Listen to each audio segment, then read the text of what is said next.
জয় মা তারা। কাল অম্বুবাচী ছেড়ে যাচ্ছে, আপনারা জানেন। কাল রাত্রির 9:08 অম্বুবাচী নিবৃত্তি।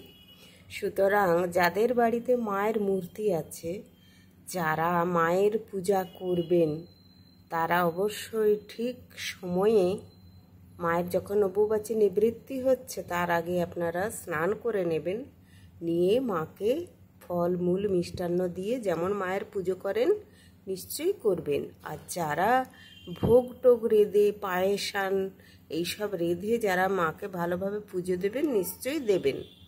কিন্তু একটা কথা মনে রাখবেন, যারা এই 3 দিন ধরে নিরামিষ খেয়ে গেছেন, রান্না করা খাবার খাননি, খুব নিষ্ঠার সাথে এই অম্বুবাচী ব্রত পালন করে গেছেন, তারা স্নান করার পর মায়ের দর্শন করবেন আর মায়ের কাছে প্রার্থনা করবেন নিরোগ আর সুস্বাস্থ্যের।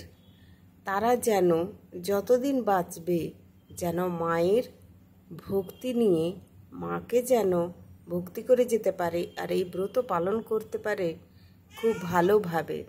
তাই চেষ্টা করবেন মায়ের আশীর্বাদ নিতে। মায়ের আশীর্বাদ নিয়ে পথ চলা শুরু হবে।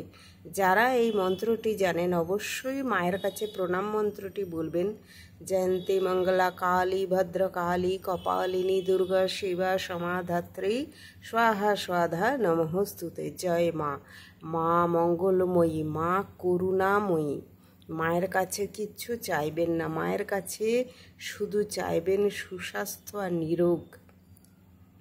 সুস্বাস্থ্য নিরোগ থেকে যেন মাকে ডেকে যেতে পারেন। আপনার কোথায় কি অভাব, কোথায় কি অনটন মা সমস্ত জানেন।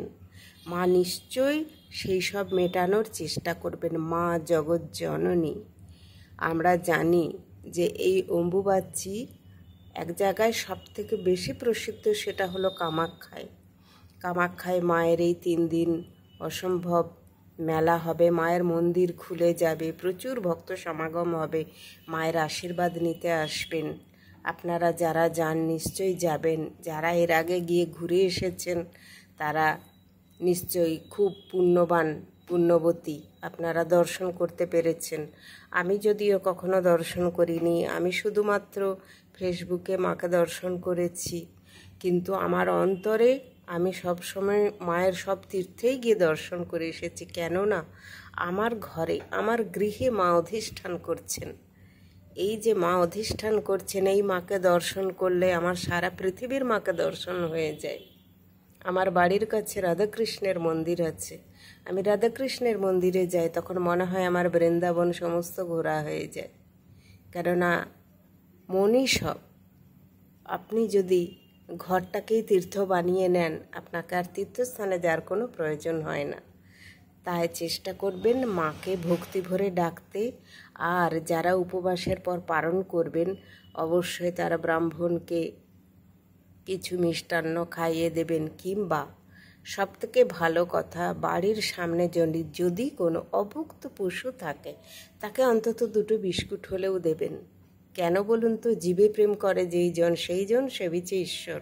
স্বামী বিবেকানন্দের এই যে পরম বাণী, এই বাণী সারা পৃথিবী জুড়ে। সুতরাং কোনো জীবকে যদি আপনি একটু খেতে দিতে পারেন আপনার মহাপুণ্য হবে। আপনার বাড়িতে যদি কোনো অতিথি আসে তাকে কিন্তু কিছু না খাইয়ে ছাড়বেন না। যদি কোনো ভিখারি আসে অবশ্যই তাকে কিছু দিয়ে সাহায্য করবেন। সবসময় টাকা পয়সা দেবেন না, চেষ্টা করবেন কিছু খাবার তাকে দিতে। যদি বাড়িতে কোনো ফলমূল থাকে অবশ্যই তাকে দেবেন। কেননা যেহেতু অম্বুবাচী চলছে, যাদের বাড়িতে মা কাকিমারা এই ব্রত করছেন বাড়িতে ফল মিষ্টান্ন আছে, তাই কোনো গরিব দুঃখী, কোনো ভিখারি, কোনো শিশু যদি আসে অবশ্যই তাকে কিছু খাবার দেবেন। এটা মহাপুণ্যের কাজ। এইটা করলে মা সব থেকে বেশি খুশি হন। মায়ের আশীর্বাদ নিয়ে থাকবেন, খুব ভালো থাকবেন। মায়ের চরণ কমলে সকলের আশীর্বাদ কাম্য।